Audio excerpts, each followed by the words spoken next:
Nós somos a Igreja Adventista Boa Semente, e desejamos que a paz do Senhor Jesus Cristo esteja com você.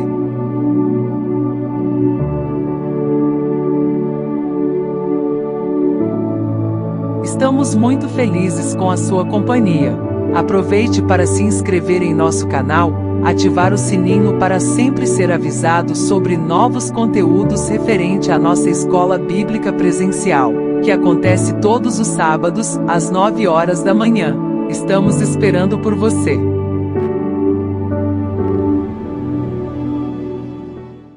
Olá, meus irmãos, que a bênção, a paz e a graça do Senhor Jesus Cristo esteja sobre a vida de todos vocês.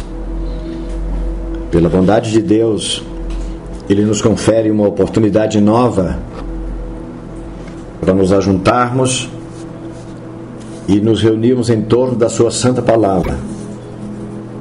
E nesta oportunidade nós estaremos refletindo sobre o tema que estaremos conversando em nossas rodas de estudo bíblico, no momento da escola bíblica do próximo sábado, o dia 22 de março de 2025. Vamos dar sequência nas nossas reflexões sobre o Espírito Santo, particularmente sobre suas manifestações no cenáculo e aquilo que aconteceu com a igreja, com os irmãos, depois daquele acontecimento.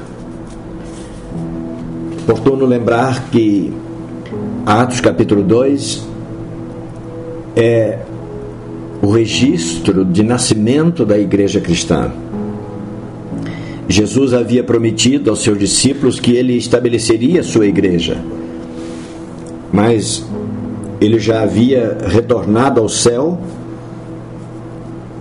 e a igreja ainda não existia de fato. Apenas um pequeno grupo de discípulos dele. E ele recomenda: fiquem em Jerusalém, permaneçam juntos.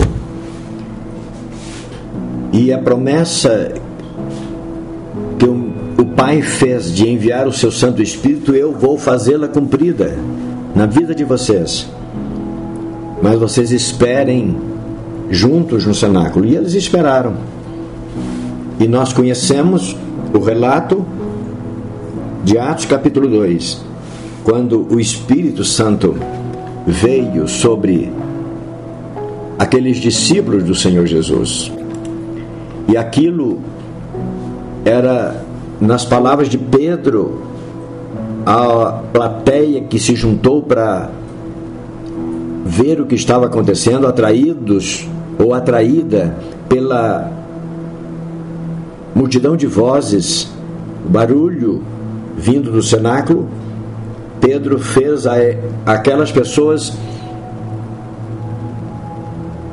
orientações, deu instruções, e ele, em seu discurso, menciona o profeta Joel, que no seu registro, no capítulo 2 do seu livro, o verso 28, a promessa de Deus está dizendo: há de ser que depois derramarei o meu espírito sobre toda a carne, e vossos filhos e vossas filhas profetizarão, os vossos velhos terão sonhos, os vossos jovens terão visões. O verso 29, e também sobre os servos e sobre as servas naqueles dias derramarei do meu espírito.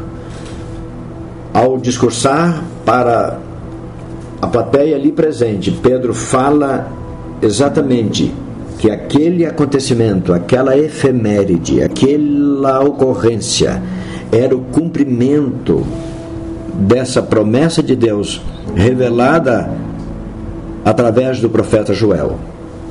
E daí para frente, aí então a igreja estaria definitivamente implementada entre os homens. E a gente conhece razoavelmente a história da igreja, e ela nunca deixou de existir. tanto que estamos aqui falando as mesmas coisas, crendo nas mesmas coisas, desfrutando das mesmas coisas, tendo a mesma orientação do Espírito Santo para conduzir a nossa vida. Mas hoje nós vamos abordar alguns aspectos relacionados à presença do Espírito Santo e vamos destacar que, apesar da presença do Espírito Santo no seio da igreja, a igreja continua sendo conduzida, sendo mantida por ações de homens. Nós somos humanos. Apesar da ação do Espírito Santo em nós, nós não deixamos, como usamos dizer, as medidas humanas. Daí, a presença do Espírito Santo não é sinal de ausência de dificuldades, de equívocos, de enganos, de fatos que, por vezes, nós olhamos e pensamos: por que acontecem certas coisas, ou aconteceu isso, ou aquela outra coisa, se as pessoas estão revestidas, estão sendo conduzidas pelo Espírito Santo? É para revelar para nós que o agir do Espírito Santo em nós é para nos fortalecer e nos dar condições de sermos igreja, mas não retira de nós, a presença do Espírito Santo não retira de nós as nossas condições humanas. Continuamos sendo humanos, sendo falhos e tratando por vezes as coisas do Espírito dentro da compreensão daquilo que nós temos, como age ou como acontece com as coisas humanas. Vamos abordar alguns aspectos relacionados a isso também. E por isso, o nosso convite a que você não se distraia, preste atenção e espere que o Espírito Santo possa trabalhar a nossa mente para a gente compreender. Ore nesse sentido. Nós temos falado, sempre que fazemos algum estudo bíblico com pessoas, e nós, ainda no sábado anterior, falávamos ao nosso grupo de estudo bíblico, no momento da escola bíblica, exatamente esse aspecto. O maior desafio do ser humano é o conviver com Deus. Conviver com as pessoas tem lá as suas dificuldades, apresenta lá as suas dificuldades, mas conviver com o divino é, no sentido da espiritualidade, o maior desafio para nós seres humanos. E na reflexão de hoje nós vamos estar pensando alguma coisa também a esse respeito. Muito bem, mas na introdução do roteiro que nós propomos, a gente vai dizer que estudar e falar sobre o trabalho e os dons do Espírito Santo é um desafio intrigante e encantador ao mesmo tempo para a mente humana. Nos encanta, mas por vezes nos intriga. Exatamente pelo que nós já falamos, porque as medidas humanas não são exatamente as medidas divinas. E por vezes nós queremos medir as coisas divinas, o agir divino com as nossas medidas. E o resultado talvez possa ser aqui e ali um pouco de confusão, um pouco de dúvida, porque não bate. Deus está acima e muito acima da nossa compreensão e entendimento. Muito bem, mas Lucas, seguindo a nossa introdução, dizemos que foi Lucas o homem que narrou vários episódios envolvendo o Espírito Santo e a igreja. Lucas escreveu o livro dos Atos dos Apóstolos. Quantas informações, quantos dados ele registrou ali.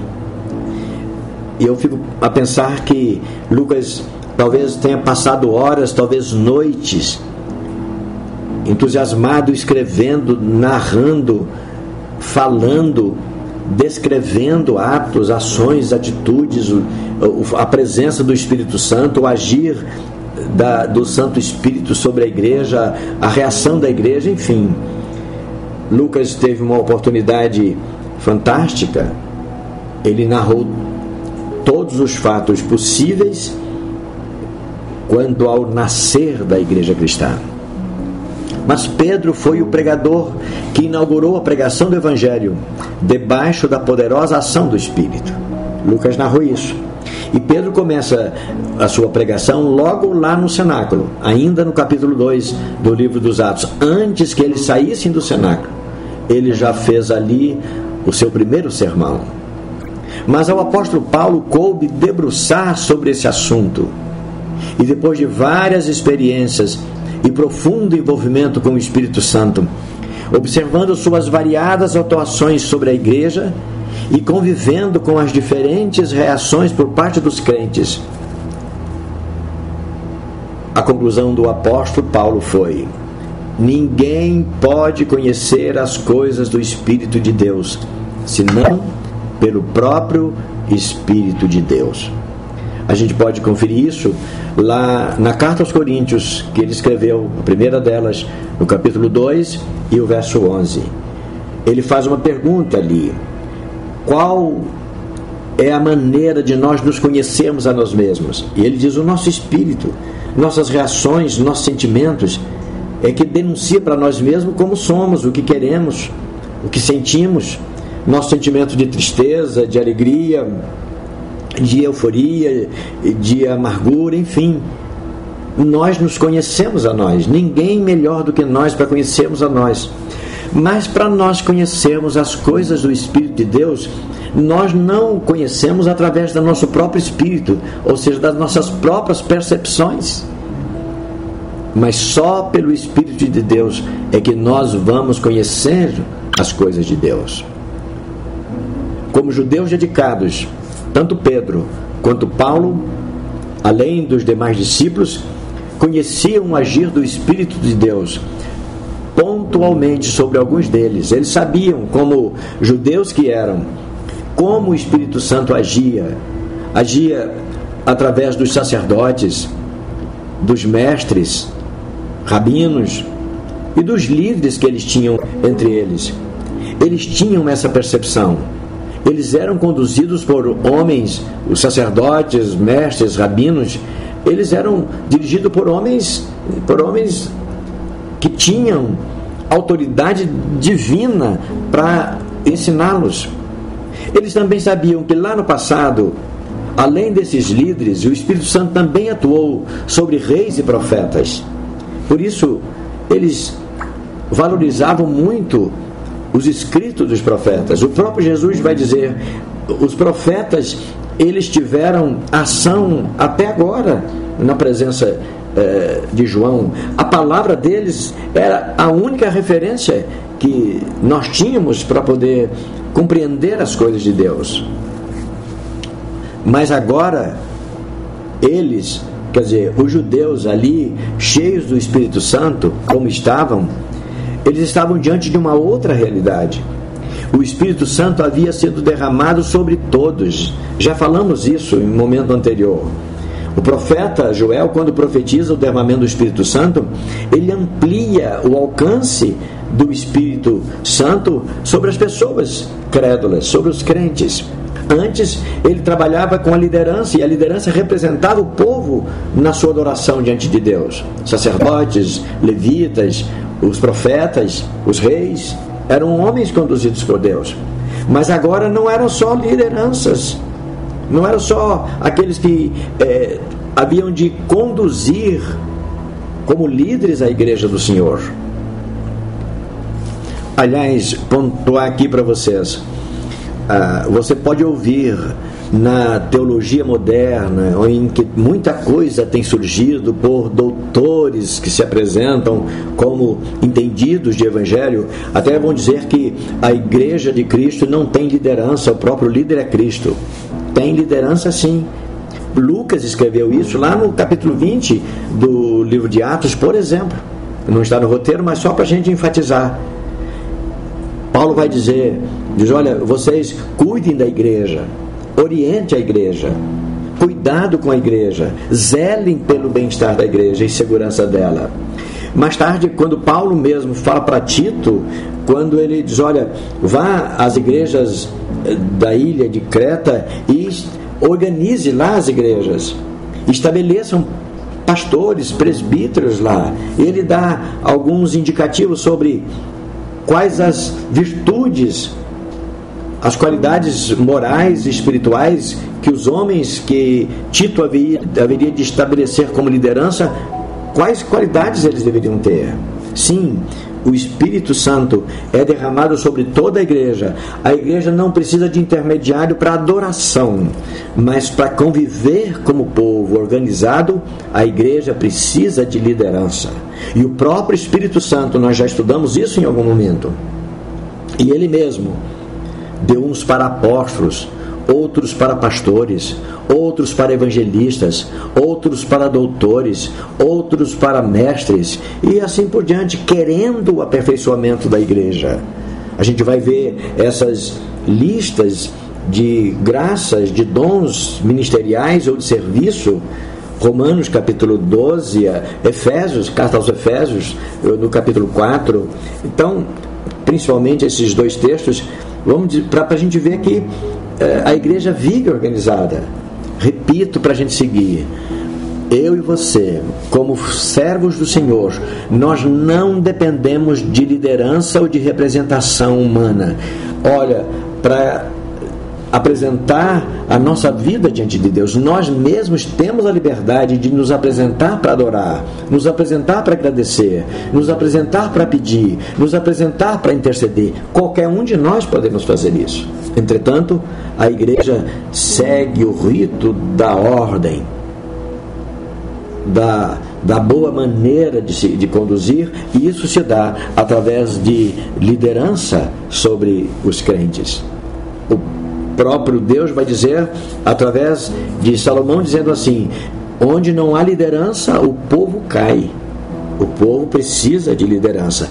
E o próprio Deus, ao criar o homem antes do pecado, ele vai dizer: domine sobre os peixes do mar, as aves do céu, os animais e assim por diante. Quando ele diz domine, quer dizer exercite liderança, exercite autoridade e assim por diante. Mas pensando ainda na finalização da nossa introdução, nós vamos dizer que aquela realidade que os discípulos passaram a viver a partir de Atos 2, qual realidade? De que o Espírito Santo era derramado e passou a preparar qualquer pessoa para ser adoradora de Deus.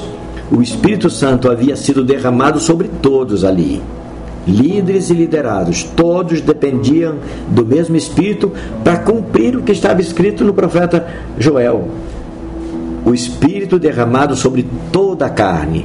Isso significa homens, mulheres, velhos, crianças, qualquer idade, qualquer pessoa, eram submetidas à mesma experiência dada pelo Espírito Santo.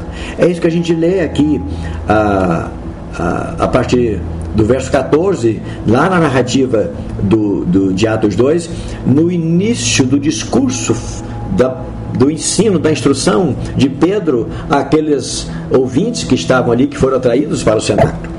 Pedro, porém, a partir do verso 14 vai dizer: pondo-se em pé com os 12, observando que as pessoas estavam curiosas e confusas, em certo sentido, então ele vai dizer: varões judeus, veja que lá só existiam judeus, varões judeus e os demais que habitam aqui em Jerusalém, os forasteiros que já tinham sido incorporados à cultura e ao povo judeu, vocês precisam saber do seguinte, preste atenção nas minhas palavras.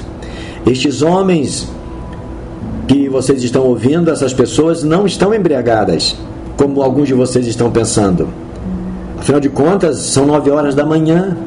Mas o que está acontecendo aqui é o cumprimento daquilo que foi dito pelo profeta Joel, que disse: nos últimos dias acontecerá, diz Deus, que do meu Espírito derramarei sobre toda a carne, e os vossos filhos e as vossas filhas profetizarão, os vossos velhos terão visões. Perdão, os vossos jovens terão visões e os vossos velhos sonharão sonhos. Muito bem. O sentido de cada palavra do profeta Joel, talvez nós não tenhamos condições para discernir sobre qual o real sentido daquela palavra, de cada uma daquelas palavras, mas a mensagem é essa: o Espírito Santo não vai ser seletivo no seu agir sobre as pessoas. Qualquer um, crianças, jovens, adultos, idosos, autoridades, pessoas simples, pessoas do comando, enfim, toda e qualquer pessoa, independente da classe social, independente da sua função no corpo de Cristo, independente da sua condição administrativa, os seus papéis, não é? Todas as pessoas receberão de igual maneira porção abundante do Santo Espírito de Deus para se conduzir, para ser igreja e para testemunhar da obra de Cristo, a obra da redenção que Ele realizou em favor de toda a humanidade. Muito bem, seguindo na reflexão 1, vamos dizer que sobre o agir do Espírito Santo sobre nós, ou em nós, é consenso entre os crentes que sequer teríamos capacidade para crer em Deus e ter fé, não fosse seu auxílio. Então, a gente deve ficar com esta convicção, este ensino. Nós só podemos crer em Deus com o auxílio do Espírito Santo. Não é resultado, crer em Deus não é resultado da nossa expertise, da nossa inteligência. É auxílio do Espírito Santo. Contudo, desde o episódio do cenáculo, tem surgido entre a multidão dos que creem, entre os crentes em geral, pessoas que carregam sérias dúvidas e outras tantas que, além de não crer, tantas pessoas que não creem, duvidam e até zombam. Quando eu disse que em matéria de espiritualidade o nosso maior desafio é conviver com Deus, tem dois lados esse aspecto. O primeiro é o lado da gente crer e entender que Deus age em nosso favor e atua sobre a nossa vida. Mas, por outro lado, também nós devemos compreender que, dado a sua limitação, ou as nossas limitações humanas, muitas pessoas não creem no agir do Espírito Santo. E isso é uma questão de liberdade. Deus não oprime aqueles que não creem. Deus não castiga aqueles que não creem. Pedro escreve sobre esses fatos dizendo na sua primeira carta, dizendo: tudo isso se reserva como tesouro para o dia do juízo. Mas enquanto o dia do juízo não chegar, as pessoas podem não crer em Deus e elas não são punidas imediatamente. Muito bem. Lá em Jerusalém, estamos aqui na reflexão 1, antes mesmo dos discípulos saírem do cenáculo, encontramos pessoas com conclusões apressadas e sarcásticas. Como, por exemplo, muitas daquelas pessoas diziam: estas pessoas que estão falando, que estão se manifestando assim, de forma audível, de forma tão diferente, são um bando de bêbados. Essas pessoas estão bêbadas. Quem conhece as coisas do Espírito de Deus, senão o Espírito de Deus que está em nós? Quem não tem sobre si o Espírito de Deus não compreende as coisas de Deus. E é interessante como isso acontece. No mundo da espiritualidade existem muitas manifestações e alguns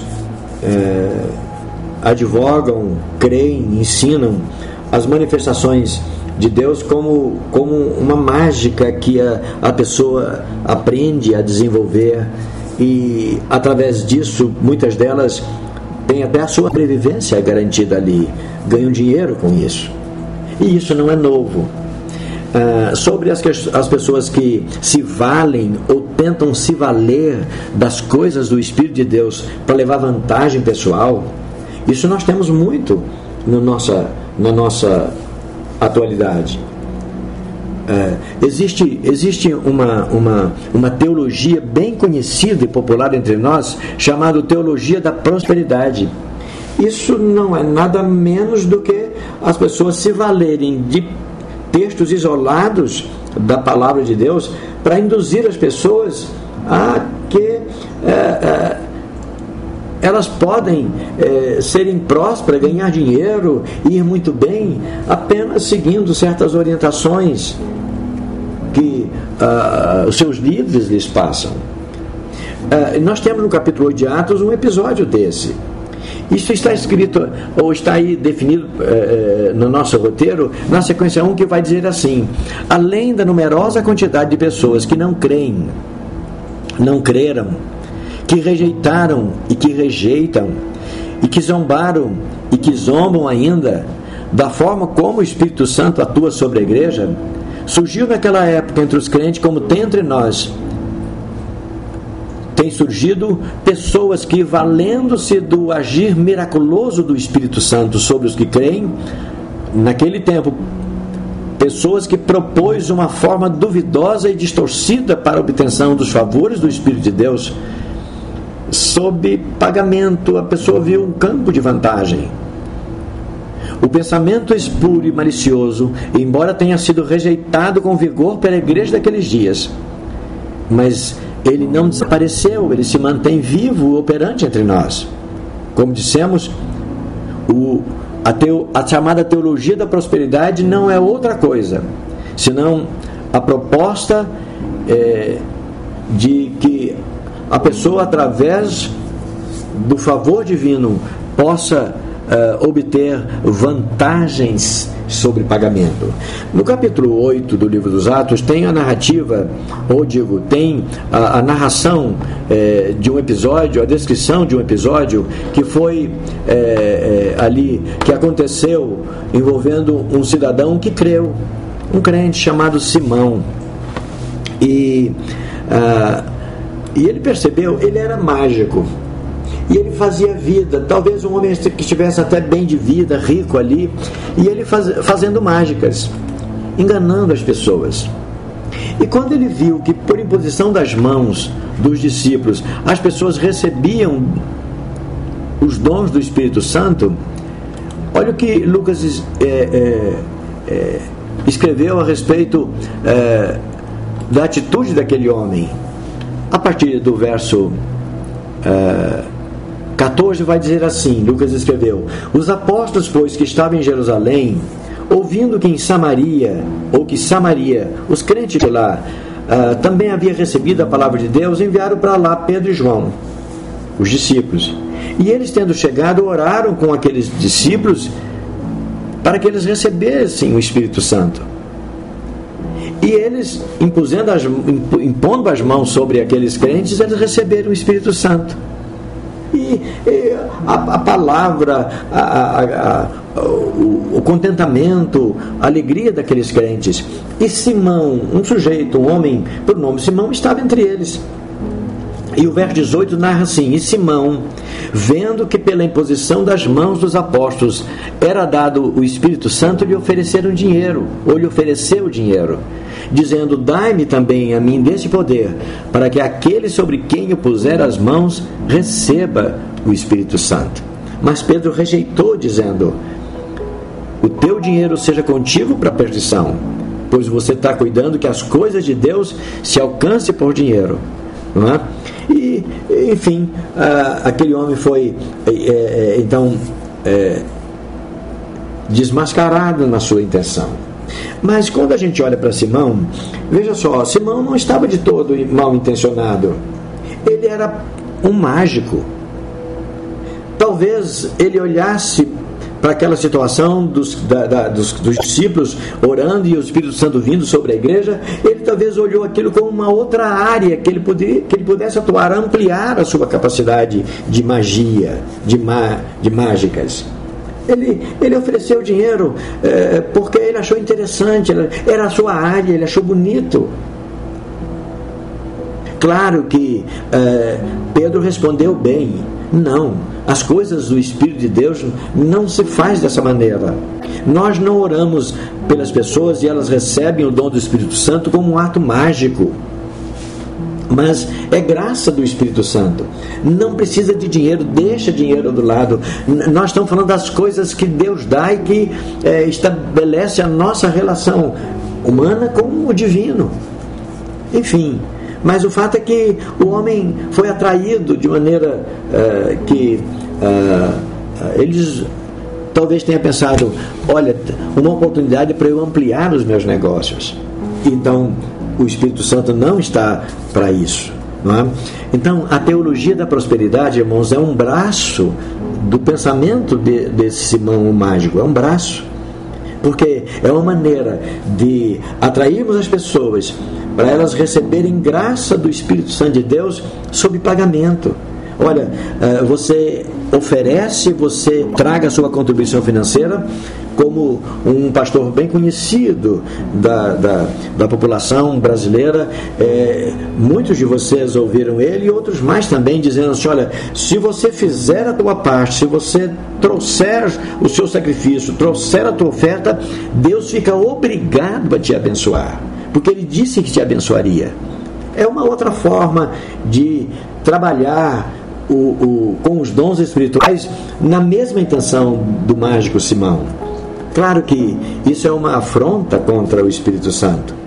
Ele não nos abençoa porque nós trazemos dinheiro, nossos donativos. Não, Ele abençoa quando nós abrimos o nosso coração para Ele. Ele abençoa. E a presença do Espírito Santo não faz com que os nossos problemas, as nossas dificuldades, mesmo como igreja de Cristo, desapareçam. Na reflexão 2 nós temos uma outra situação que também a gente vai ver que, embora a constante e a intensa manifestação do Espírito Santo sobre a igreja de Jerusalém, naqueles primeiros dias em particular, isso não isentou a igreja das suas dificuldades. Então, na reflexão 2 está escrito aí: pelo que as Sagradas Escrituras nos informam, nossa certeza é que bênçãos não faltaram para a igreja nos seus tempos iniciais. Falando da igreja, lendo o livro dos Atos, como já falamos, a gente vai encontrar essas informações. Tanto que é comum ouvir pessoas entre nós que confessam em certo tom de melancolia: quem dera que a igreja de hoje fosse igual à igreja primitiva. Acho que você talvez já tenha ouvido isso. Eu já ouvi muito. Sim, pelo que consta, entendemos que o Espírito Santo atuou intensamente na igreja. Mas isto não isentou a igreja das suas dificuldades. Olha o que Lucas escreve aqui, ainda no livro dos Atos, no capítulo 6. Ele escreveu assim: naqueles dias, crescendo a igreja, aumentando o número dos crentes, houve uma murmuração dos gregos contra os hebreus. Na opinião dos gregos, as viúvas dos gregos eram desprezadas e não tinham a assistência devida para com o suprimento das suas necessidades. E aí vem, se você continuar lendo o capítulo 6, aí vem a instituição dos diáconos. A igreja preparou um grupo de pessoas, que a igreja mantém até hoje, um grupo diaconal, para cuidar, zelar pela igreja. Enfim, não é? Bênçãos espirituais não faltaram, presença do Espírito Santo não faltou sobre toda a carne, mas dificuldades não faltaram também. Pelo contrário, não é? Embora, repito, a presença constante e intensa do Espírito Santo, as pessoas continuaram a ser pessoas carentes, frágeis, duvidosas, que precisavam aqui ou ali serem socorridas para irem bem. Muito bem, na sequência 2, já para irmos para a conclusão, vamos dizer que não bastasse as dificuldades sociais. Apesar da intensa presença do Espírito Santo, como já falamos, também haviam entre eles, ora em uma igreja local, ora em outra, problemas de variadas ordens. E isso implica dizer que as dificuldades humanas nunca desaparecem, mesmo sob a presença do Espírito Santo. Olha o que Paulo escreve para a igreja de Corinto, no capítulo 11. Eu vou só ler o verso 17, mas você pode ler o restante e você vai ver o que estava acontecendo ali. O fato é que Paulo registra assim: nisto, irmãos, que eu vou dizer, eu não elogio vocês, porque vocês têm se ajuntado. E ele estava se referindo ao ajuntamento da Santa Ceia do Senhor. E Paulo diz: vocês têm se ajuntado não para melhor, mas para pior. Ou seja, o que se espera é que ao menos na reunião da ceia, da comunhão do corpo e do sangue de Cristo, a igreja esteja mais compenetrada e o ajuntamento seja para edificação. Mas mesmo para o ajuntamento da ceia, os irmãos em Corinto estavam se ajuntando e criando problemas, dificuldades. Olha só quantas bondades, quantas bênçãos do Espírito Santo no meio deles, e eles nem na ceia deixaram passar sem criar problemas entre eles. É isso. O Espírito Santo está sobre nós. É preciso, entretanto, que nós não percamos a vigilância, estejamos atentos, estejamos observando o que acontece, porque continuamos sendo humanos. Mesmo agindo o Espírito sobre nós, o Espírito de Deus sobre nós, nós continuamos sendo humanos, e como humanos nós estamos numa condição de decaídos por causa do pecado, e nós falhamos. Daí a nossa reflexão 3, para a gente concluir, propondo que pensemos: qual o seu preparo para viver submetido à vontade do Espírito Santo, e quanto você está disposto a se inclinar para conhecer o seu agir? Uma pergunta: de que forma você lida com os dons espirituais? O último texto do nosso roteiro, 1 Coríntios 12, 31, Paulo vai dizer: irmãos, procurai com zelo os melhores dons, e eu vos mostrarei um caminho ainda mais excelente. E o caminho mais excelente, isso está no capítulo seguinte, no capítulo 13 da primeira carta aos Coríntios: amar. Os dons espirituais, eles contribuem para que nós formemos a convicção de amar a Deus. Ainda no sábado passado, quando nós falávamos no sermão, a gente falava sobre o Espírito Santo e o avivamento. Os dons espirituais é para nos tornar pessoas avivadas. E naquilo que nós explicávamos no sábado passado no sermão, viver avivado é viver pensando no Espírito Santo, é viver pensando na obra de Deus, é viver pensando nas pessoas para amá-las do jeito que elas são, contribuir quanto for possível para que elas melhorem, mas sem nos descuidar que nós mesmos precisamos constantemente de melhora na nossa vida. O Espírito Santo derramado sobre toda a carne, derramou sobre os discípulos do cenáculo, foi derramado na igreja ao longo do tempo, e ele tem sido derramado sobre mim e sobre você. E isso implica dizer que o Espírito Santo sobre a igreja é o céu envolvido com os indivíduos da terra. Que Deus nos permita viver esta graça constantemente, atentos, avivados e atentos para não nos cairmos nos erros e nos equívocos que são próprios aos seres humanos, mas que a nossa vida possa ser constantemente, diariamente, conduzida pela vontade do Senhor. Ele nos abençoe. Amém.